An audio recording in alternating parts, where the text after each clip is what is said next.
I'm Passion Coach Robin.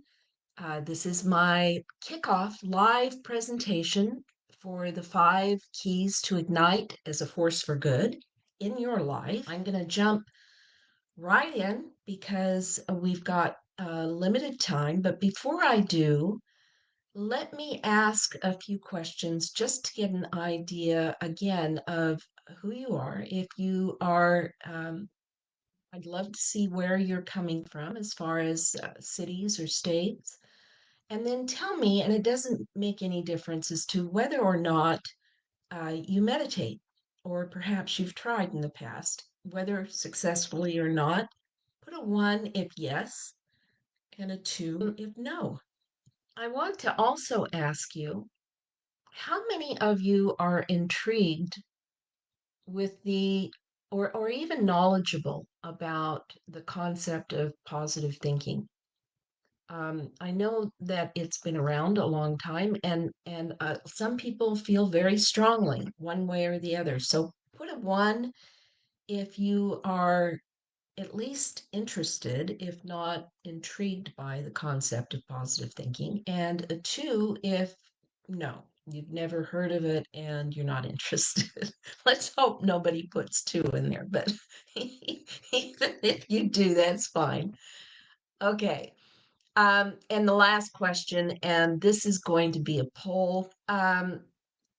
If you've known anybody, or if you yourself have ever had a near-death experience, which would mean maybe even being pronounced dead for a certain period of time or close to it, or if you've know anybody who's had a serious illness but despite the prognosis of the doctors, has recovered miraculously. So I'd be interested in knowing if any of you have had that happen to you. Oh, great. So somebody out there, Rebecca, has known somebody that has been in that situation. Interesting. Okay, so I'd like to ask another question, but this is kind of a rhetorical question. Do you think that knowing these, because it's actually pretty common to know somebody or to have heard of somebody who's had one of these near-death experiences, um, do you think it's a matter of having that um, uh, better connection as far as communication, that we've got such great electronics and the social media that we're just hearing about it more often? Or do you think it could be more than that? Do you think it could be that more frequently and more people are actually connecting with a greater force that's within us that has that power to help us through these things? Could we actually be in the midst of some sort of universal evolution that makes this happen more frequently, that makes it more common, not happen more frequently, but more common and an interesting thought? So think about that. We're going to move on, though, here into the first key, which has to do with your morning routine. Hal Elrod is the author of a book called Miracle Morning. And he actually is a person who's had not once, but twice, two near death situations. The first time was when he was only 20 years old, and he was hit head on by a drunk driver. And he actually was pronounced dead for 6 minutes before they were able to revive him. And when he did revive, he didn't get a very hopeful prognosis by his doctors. They did not think that he would ever walk again. Well, not only did he walk, he went on to run a 52-mile marathon. Now, how many of us can do that? It's pretty amazing to me that anybody could run a 52-mile marathon, let alone be somebody that was given a prognosis of never being able to walk again.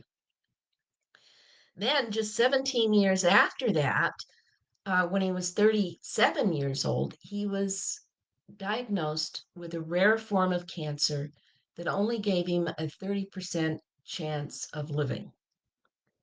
Well, he's now in remission. He's just published the second edition of his Miracle Morning book. he's healthy, and he's attributing much of his success overall, not only physically, but overall, to the morning routine that he designed and published in this book. All of us, um, not, I'm sorry, although not all of us are actually dealing with not life-threatening illnesses, we all deal with daily challenges, one of which is getting up in the morning and having fun, just enjoying the day. How many of you were able to watch the videos that I posted leading up to this event? Did any of you watch the previous videos? If so, put a one in the chat. And for those of you who did not have the time or the benefit of being able to watch those videos, maybe you just didn't see them. I covered, one of them covers transcendental thought as practiced by Henry David Thoreau in his experience and experiment on Walden Pond. And for those of you who are not familiar with transcendental thought, it's not TM, transcendental meditation. It's actually the concept of a unity being there among all of creation. Now, mind you, Thoreau lived back in the early 18th century. It was only about 70 years after the the Revolutionary War that he published on Walden Pond. And he and Emerson were leaders in this, although they were part of a community that was actually worldwide, which is an interesting thought right there. If it's worldwide, simultaneously back in the early 1800s, considering the idea of unity of all creation through thought. So we also, in these videos, did an exercise that demonstrated the law of expansion, which is, again, this is an accepted scientific law that talks about how everything in our universe is expanding. So we don't need to worry because gravity keeps our little galaxy in control, but there is an expansion going on 24/7 of our entire universe. I looked at scientifically accepted law of resonance. I don't know if you're familiar with the law of resonance, where a violin, an example is a violin being played in one room, a specific note, and a piano being in a completely different room will pick up that resonance from the violin and actually play that note on the piano. It'll sound like it's coming from the piano. That's the law of resonance, and that's an accepted law in physics. So I covered some things like this that are interesting to me because they deal with energy. They're separated energies, they're vibrations, and yet they're interacting together. And yet they're creating some kind of interaction that impacts our lives. And that's what Transcendental Thought was looking at as well. So if you haven't watched the prior videos, up pinned at the top of the group are those videos, and they're only going to be there to the end of May.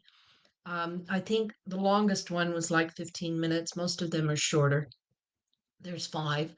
So it would be good to go up and watch them because they do go into more detail. So my question for you now is,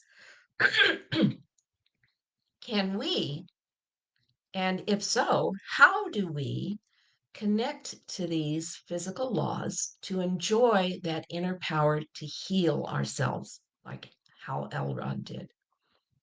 So let's go back to his book, The Miracle Morning. And this is actually the first key that I'm going to be talking about. Who regularly struggles to get out of bed in the morning? I know I used to, I don't anymore, but who manages to get up? Not with a lot of enthusiasm, and certainly not until they've had that first cup of coffee, but they're able to wake up on time. They don't always hit the snooze button and go back to sleep.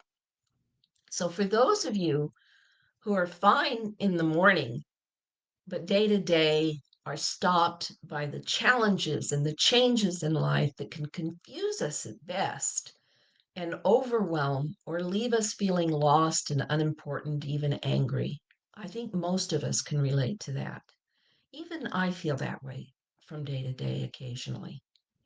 So, what I'm sharing with you today is for all of you. The morning routine has long been accepted as an important part of success by highly successful people, everybody from presidents to corporate CEOs and board presidents to entrepreneurs. It helps us get up, that routine helps us get up every morning with the energy to face the day, to be ready for those challenges, those opportunities for growth that we all face on a daily basis. Michelle Obama, in an interview, or I'm not sure if it was in her book or an interview, but she talks about her frustration with Barack's dogged determination every early morning to get up and go to the gym. And that was part of his routine. So I feel confident in saying that any truly successful person, I don't care who it is that you can think of, has a strict morning routine. So I need to ask, is okay, I neglected to stop the poll. I apologize. Is that the case? I'm still learning live and all the little tips and tricks here. So forgive me if that poll stayed up through all of what I've been sharing so far. Is it down now? Can you write in the comments, is the poll down? A yes or no? Okay. Okay. I'll assume that it's down. Oh, it is. Okay, good. All right, so we're going to go back to Hal Elrod in his book, The Miracle Morning, and he created an acronym so that we could remember it, of course, when we're waking up, that we can't just, oh, what am I supposed to do? But there's an acronym, and he calls it SAVERS, which is a pretty easy one to remember. S is for silence, A is for affirmations, V is for visualization, E is for exercise, and S is for scribing or journaling. So I'm going to look at each of these in a little bit of depth. Silence is actually a precursor or part of meditation. I personally been meditating for decades, and in the last 12 years, I've been using transcendental meditation, TM. But even if you've never meditated in your life, you can practice silence. Meditation actually saved me in my worst part of my life. I left a very traumatic marriage with three toddlers by myself under my sole support, and I had to navigate a completely new life, completely new, whether it was financial, physical, emotional, all of it, all at once, and even legal. I'm sure that my children remember me every morning, religiously meditating just to get my day in order and to be able to face the challenges of that day. So I really can't emphasize how important this concept of morning silence meditation is just to help you through your life. More recently, I studied Dr. Joe Dispenza. Have any of you heard of Dr. Joe Dispenza or read his book or watched his videos in YouTube? He is a brain scientist. I'm a bit of a nerd myself. I have a science background from college. Um, but I highly recommend looking him up on YouTube. You'll find lots of interviews. Looks like some of the people here um, have actually are familiar with Joe Dispenza. He has videos, he has interviews, he has guided meditations, and it's a very personal thing. I found certain of his stuff, as far as his meditations are concerned, are very useful for me. Others I'm less fond of. So you really kind of need to comb through his stuff. If you go to YouTube on my channel, which you can look up by my name, Robin Eschler, I have a playlist called Blue Sky, and you can find some of the stuff that I've set aside that resonates for me in there, in that playlist. So I highly recommend looking at him. With my And the reason I bring Joe Dispenza up is because he works with brain science and he also is very good at helping people learn how to meditate. So, again, YouTube is a good place to go. With my one-on-one clients, I cover a variety of different methods. They can do everything from just working in silence to supporting whatever method they've either already learned or that they're using, or determine which methods are best for them, including novices that have never really done it before. It's an important component, again, as I said, for me in my life, but for everyone, to find that core happiness and gratitude for life, no matter what is going on around you. And the ultra benefit is it connects you with an infinite energy. So that, for example, for me, in the middle of a day, I can take a breath and I can immediately feel that energy renew me. When I presented the law of vibration or resonance, that physics law, and when you put it into the context of brain science, it begins to open a much fuller understanding of how energy and vibration directly impact our lives, and how the possibility, if you don't believe it, of the law of attraction directly relates to these physical, accepted scientific laws in brain science. And we're going to look at that later, not in this particular presentation. So, I encourage you to go back to watch videos on YouTube and take a look at the ones that I've got up in the top of the group.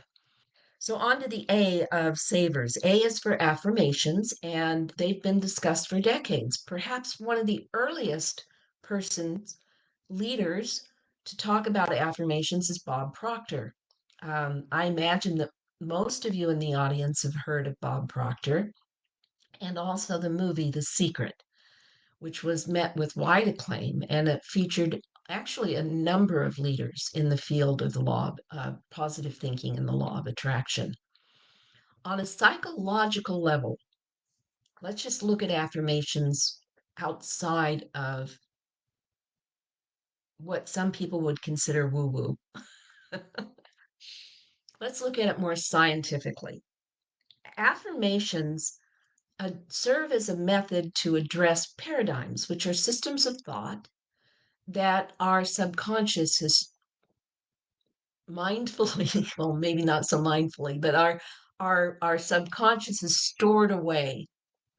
So these are ideas, these are ways of thinking that our subconscious, which is that little devil on one shoulder and the angel on the other, the little devil on one shoulder is sitting there coming up from our subconscious saying affirmations, what's that, woo woo, and also giving us all that negative thinking that we can buy into during the day. So, affirmations, I don't care if you believe in them or you don't believe in them, they help reprogram your subconscious. And by reprogramming your subconscious, you open yourself up to the possibilities of something more out there for you. These limiting beliefs, we may not even be aware of them. And so when you start doing these affirmations, you may get a lot of resistance. Well, that's okay. If you've got resistance, we can work with that. We actually can customize your affirmations. But the thing is, if you are going to customize affirmations, and I feel very strongly about this, do not do it alone, because that little devil on your shoulder, those limiting beliefs are going to come up and they're going to keep you from reprogramming. They're going to say, no, I don't want anything to do with this idea of reprogramming my subconscious. This is who I am. So you really need to get a coach to help you, and or somebody that really understands this process to help you design a custom affirmation that does not reinforce what you already subconsciously believe. That's extremely important. So let's move on. Visualization, which is the V of the SAVERS acronym, combines the science of meditation, the silence, I should say, of meditation, with the concept of affirmation. So, visualization is a combination of those two, affirmations and silence. And it's literally seeing in your mind's eye a specific goal that you desire. Now, have fun with this because the more creative you are, the more fun you are, the more you're able to smile, the more it's going to reinforce that visualization. So you can use different methods. Some people have difficulty seeing things in their mind's eye. So what you need to do if you can't, I mean, some people close their eyes and they just see black. Okay, that's okay. There's nothing wrong with that. We can work with that. But if you have that issue, then sometimes after the silence, do an art project.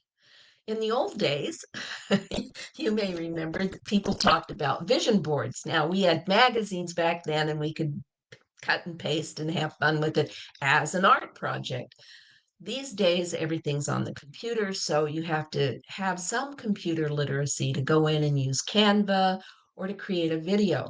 Years ago, in fact, I think it was probably at least 12, if not 15 years ago, there was an app called Mind Movies. Does anybody here remember the old Mind Movies or have used it? I had a lot of fun with it. I actually lost a lot of time playing with it, but I created a mind movie that suddenly, just about 3 days showed ago, this now, mind you, this is a movie that I created at least 12 years ago, if not longer, popped up. Yeah, it was longer because I'm remembering it was from 2011. It popped up on my timeline. It was private to me, but it popped up on my timeline. And I had more fun watching that thing and seeing the progress that I've made and where I'm things that I'm still working on. I mean, yeah, we're all in this together and we keep learning and we keep growing and we keep creating until our last day. So have fun with visualization. If you are uncomfortable on the computer, get out some construction paper, tear it up, get some chalk, get some paint, get some colored pencils, get some clay and play with the clay to create what it is that you want to create. And have fun and smile because I'll tell you the other thing about visualizing is the feeling that it gives you. The feeling that it gives you. Gratitude is an important one. It's high on the scale of resonance. But love and joy is also very high on that scale. So if you have an idea of something you want to create in your life and you're uncomfortable on the computer, make an art project out of it and have fun. Get yourself to smile because that's going to help reinforce it. Okay, R, moving on to the R of savers, is for reading, of course. Reading, as we all know, is an important aspect of our days. If you don't read every day, I'm sorry, you should be reading every day because it keeps your mind active, it keeps you learning, and it's important, especially as we age, to keep that knowledge flowing. And yes, it's easy to get tied into YouTube and other electronic methods of learning, but it's important to read, to pick a book. I don't care if it's a novel or if it's heady thinking. I really want you to pick a book and read every single solitary day. Now, if you're dyslexic, and I have children who are dyslexic, that's okay. Get a book on tape. Don't don't be limited by that. Listen, in fact, even if you're not dyslexic, you could get a book on tape and listen to it while you're exercising or while you're driving. The idea is to activate your mind every day with new knowledge. Even if it's fun, make believe knowledge, activate your mind with new information. Now, the last S in Savers is prescribing, which is journaling. So when you wake up in the morning, um, it's good to have a dream journal. to immediately, even maybe before your silence, to write down your dreams and then to journal again after your silence, because sometimes things come up during that period of silence that you wanted that are important. It could have something to do with your day. It could have something to do with something else. But also in silence, we try and quiet our thoughts. So when a thought pops up, just remind yourself, I can write that down later. I've got the journal next to my bed. I'm going to write it down later and let it go and just set it aside and silence again. Now, for me, dream journaling can be interesting because I have some strange dreams. The other night, I have to share this with you. About 3 nights ago, I woke up in the middle of the night, like 2 in the morning, and I was laughing myself silly. And I thought, what the heck does this mean? So I wrote it down and I wrote 3 pages down, and I was in a Muppet movie. I still have to laugh. There was Beaker and the chef, and I was part of this craziness, and I still to this day have no clue what all of that was about. Maybe it was a release of stress and that's what made me laugh. I don't know. But if any of you have any ideas what the Muppet movie could mean, let me know because I haven't watched it for years. So, okay. Um, so hold on here. I just kind of need to catch up on where I am. We were talking about savers, and I got distracted with my dream experience. Oh, um, the other thing is with journaling, you don't have to limit yourself obviously to one time a day, and it doesn't have to be one kind of journal. You can journal about what's coming up in your day to kind of prepare your brain. You can journal about what's happened at the end of the day to prepare for the next day. You can journal in the middle of the day. I don't care. It just needs to be done every day. um, so overall, Hal Elrod talks about this process being at least a half an hour. If you don't have a half an hour, what I prescribe to is to pick at least 3 of these savers items to get started with and to make a commitment to yourself to start tomorrow morning. If you haven't already got a routine, start it tomorrow morning. It takes 30 days to get it integrated into your system and to really start enjoying it. So pick 3. I suggest silence is very important, the journaling, and it can be before or after the silence, and then exercise. Those are the 3 that if you can't do anything else, at least get your day started with that, and then integrate the affirmations into your morning routine of brushing your hair, of whatever your hygiene routine is. In the shower, you could be singing your affirmations. Um, have them on a squeegee board or something. You can get creative with this, but use your affirmations as soon as you can in the morning. Your exercise, and then integrate the journaling and the visualization can be something that you can move down later in the day to do an art project or to sit in silence again and listen to the waves crashing and imagine being on a beach if that's where you want to go. But the idea behind visualization is to pick a goal where you want to be. Um, so the other thing is, I don't think I mentioned that's important in the morning is, especially for coffee drinkers, instead of getting up and pouring yourself that all important cup of coffee, first rehydrate because we lose a lot of water during the night, and it's really important for all of our processes to be rehydrated. So what I do is I squeeze some lemon in because that's a pick me up, and then a pinch of pink Himalayan salt because that's got lots of good minerals for us, and drink it before you have coffee. Coffee's dehydrating, you need to rehydrate. And the other thing that some people do is a cold plunge. How many of you are familiar with cold plunges? Have you ever tried it? Well, people like Tony Robbins subscribe to it. My own coach uses a cold plunge. And she's actually got, and so does Tony, like a pool, but it's a plunge that you can jump into and get out of.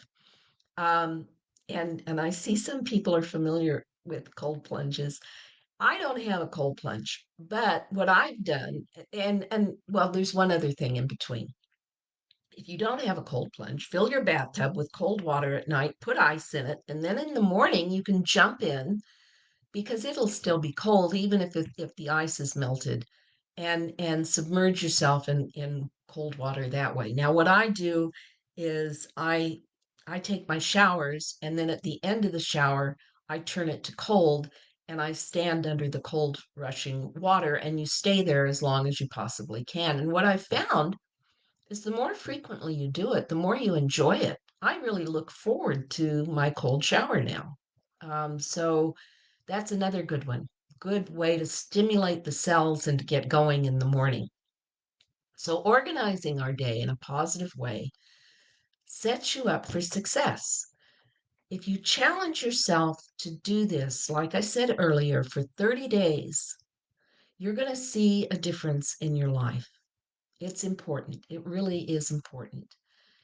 So, what is there anything that stood out for you? I see some interesting comments here. Let's see. Lori says silence, journal, exercise, integrate the affirmations during daily life activities, visualization later in the day, rehydrate. Thank you. Thank you very much for putting that in the chat. I appreciate it. Well, in the comments. And Rebecca's what is it that you have a love-hate relationship with? The cold plunge or getting up in the morning. Anyway, um, how many of you think you can take, oh, the cold plunge? Yeah. Do you have a cold plunge, Rebecca? You're lucky if you do.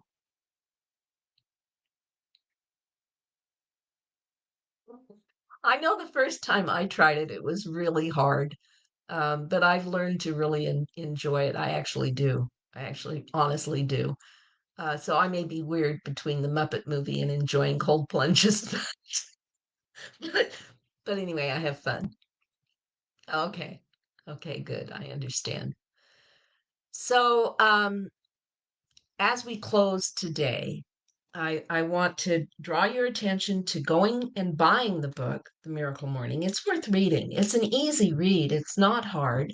And yet, my particular one has little tabs and highlights and notes. There's interesting information throughout the book. So I encourage you to go and buy it. And I want to talk a little bit about what we're going to get into tomorrow. Tomorrow, we're going to go into a deeper view of motivation, key two. So I call this scraping the inner barrel to get clarity. It's foundational to everything we do, and it's crucial to progress. We'll talk more about silence. We'll do an exercise, in fact, that involves that, and more. So if you haven't joined my email list, you can either DM me so I can send you more information and resources. And for those of you who stick with me through the end of these 5 days, even if you can't do it every day, go and watch the replays that'll be pinned in the group. For those of you who stick with me, I actually have a physical gift I'm going to be sending you. So, well, I have a gift that I'm going to be sending you. It'll be not mailed by me, but it will be mailed. So, thank you for joining me today. I really appreciate your participation, and we'll see you the same place, same time tomorrow. And oh, by the way, invite your friends, ask them to join the tribe page. That's where this is being published, and you'll get access to past videos. Again, those past videos and these recordings will only be available through the end of the month. I want you to go and start this now. So I'm not going to leave these up forever. So invite your friends. I'd really love it if you would invite your friends. If you're not already part of our email list, there should be a link there that's posted that you can click on and join the list. And this is Passion Coach Robin. We'll see you tomorrow at the same time, same place. Thanks for joining me.